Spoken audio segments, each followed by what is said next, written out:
আমার ভাইয়ের মতন করলে কি তোর ভাই না আমি তোর করতে আইছি এরকম করে অনেক আমার সারা গায়ে আমার হাসর দিয়ে কামড়াইয়ে আমার সারা শরীর একদম ঝাঁঝরা। আমার কথা তারা শুনিনি, অনেক রাত পর্যন্ত অসুস্থ বানাই ফেলাই দিয়েছে। আমি পায়ে ধরতেছি, আমার লাথি মেরে মেরে তখন আমি বেহুশ হয়ে গেছি, তখন আমি আর কিছুই জানি না। তখন গভীর রাত, সারাদিনের কর্মব্যস্ততা শেষে ঘরে ফিরছিলেন হারুন। বাসায় ঢুকে কাপড় খোলার আগেই দরজায় জোরে জোরে ধাক্কা দিতে থাকে। কয়েক মিনিটের মধ্যে সমস্ত পরিস্থিতি বদলে যায়। প্রথমে হারুন মনে করেছিলেন জরুরি কোনো প্রয়োজনে কেউ হয়তো দরজায় এত জোরে আঘাত করছে, কিন্তু দরজা খোলার পরেই তার ধারণা পাল্টে যায়।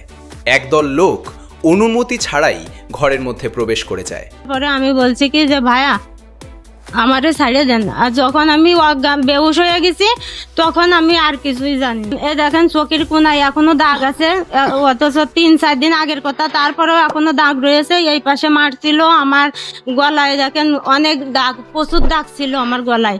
আমার সারা গায়ে আমার হাসর দিয়ে কামড়াইয়ে আমার সারা শরীর একদম ঝাঁঝরা করে দিয়েছিল। তিনি হতভম্ব হয়ে তাকিয়ে দেখা ছাড়া তার কিছু করার ছিল না। এই দৃশ্যটি সামাজিক যোগাযোগ মাধ্যমে ব্যাপক আলোড়ন তৈরি করেছে। যশোরের 7 নম্বর ওয়ার্ডে ঘটেছে এই ঘটনা। ভুক্তভোগী আমিনা অভিযোগ করেন, ঘটনা রাতে কর্মস্থল থেকে তার স্বামী বাসায় ফিরলে কয়েক মিনিটের মধ্যেই বাসায় কিছু লোক প্রবেশ করে। তিনি তাদের মধ্যে দুজনকে চিনতে পারেন, যারা স্থানীয় হেলাল এবং হুসাইন। পরিস্থিতি বোঝার আগেই তারা হারুনের প্রতি ক্ষিপ্ত হয়ে ওঠেন এবং অভিযোগ করতে থাকেন তারা অবৈধভাবে বসবাস করছেন। উনি আসে সেই রাত্রির বেলায় আমারে উড়মার করে ঠাইসে ধরেছে। আমি বলছি কি ভাই আমারে ছাড়ে দেন, আপনি আমার ভাইয়ের মতন করলে কি তোর ভাই না আমি তোর করতে আইছি এরকম করে অনেক কিছু গালাগালি করেছে। করার পরে আমার গায়ে হাত পায়ে হাত দিয়েছে। তারা প্রকৃত অর্থে স্বামী স্ত্রী নয়। হারুন জবাব দেন, তাদের কাছে স্বামী স্ত্রী পরিচয়ের কাবিননামা রয়েছে, কিন্তু তারা এত জোরে চিৎকার করছিল যাতে হারুন এবং আমিনা দুজনেই আতঙ্কিত হয়ে পড়েন।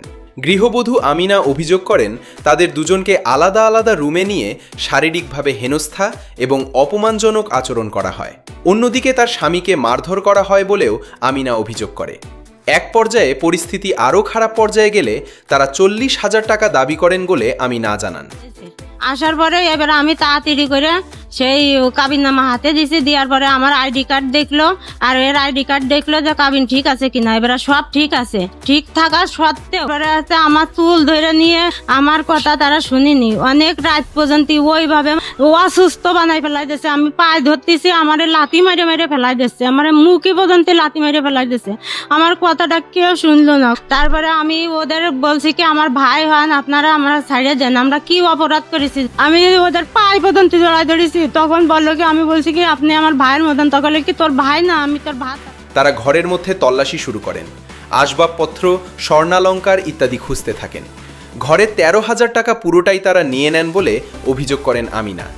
সেই সাথে তার স্বর্ণের কিছু গয়না নিয়ে যায় বলে তিনি জানান। এদিকে ঘটনা পরবর্তী সময়ে তারা থানায় অভিযোগ করতে চাইলে তাদের উপর বিভিন্ন ধরনের হুমকি ধুমকি আসতে থাকে। মামলা না করতে তাদেরকে বিভিন্নভাবে চাপ প্রয়োগ করে। যে ওখানে ফার্নিচারের কাজ করছিল, বড় বড় কাঠ ছিল, সেই কাঠ দিয়ে ভেঙে ভেঙে ছোট ছোট কুচি কুচি হয়ে গেছে। আমার স্বামীর এরকম মাথা দিয়ে পা দিয়ে সারা জায়গা দিয়ে দাবড়াই মাইরেছে। তারপরে আমার স্বামীর আমার কাউচি ছিল, কাপড় কাটা কাউচি, সেই কাউচি ধরে পেটে ঢুকাই দিতে গেছিল। তাড়াতাড়ি করে ও বেরোয় দৌড় মারিল 40,000 টাকা দিয়ে। তাই বলে বিশ্রী ভাষায় গালাগালি করে তাই আমার কাছে 40,000 টাকা নিয়ে যাচ্ছিল। আমি 40,000 টাকা দিতে পারিনি। এবার বলছে কি তুই যদি টাকা না দিস তাহলে তোর স্বামীরই মাইরে ফেলাই দেবো। তা আমার স্বামীর কাছে আর আমার কাছে গড়ে মিলে 13,500 টাকা ছিল। সেটা নিয়ে আমার দেওয়ার পরে তাই ওরা চলে গেল। এখানে সবচেয়ে আশ্চর্যজনক বিষয় হলো তারা যে বাড়িতে ভাড়া থাকতেন সেই বাড়িওয়ালার আচরণ। যেহেতু সেই বাড়িতে তিনি ভাড়া থাকেন, নিরাপত্তা দেওয়ার দায়িত্ব বাড়িওয়ালার। বাড়িওয়ালা নিরাপত্তা না দিয়ে উল্টো তাদেরকে একদিনের নোটিশে বাসা ছেড়ে দিতে বলেন বলে অভিযোগ করেন আমিনা বেগম। ওই আমার স্বামীরে আরো প্রচুর মাইরেছে, টাকা দেওয়ার পরেও মাইরেছে। মাইরে ওর কাছে মানি ব্যাগে যা যা ছিল সব বের করে নিয়েছে করার জন্য 40,000 টাকা চাইছিল। 13,000 টাকা দিয়ে মিটগুট করছি।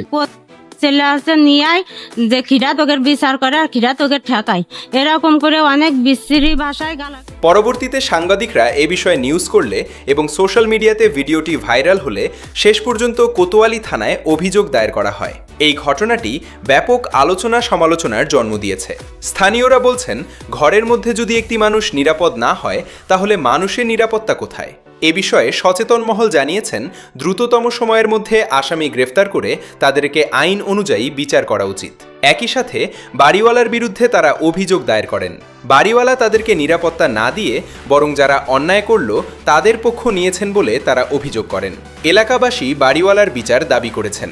তারা সন্দেহও করছেন বাড়িওয়ালাও এই ঘটনার সাথে জড়িত। ঘটনা সম্পর্কে আপনার মূল্যবান মতামত কমেন্ট সেকশনে জানাতে পারেন।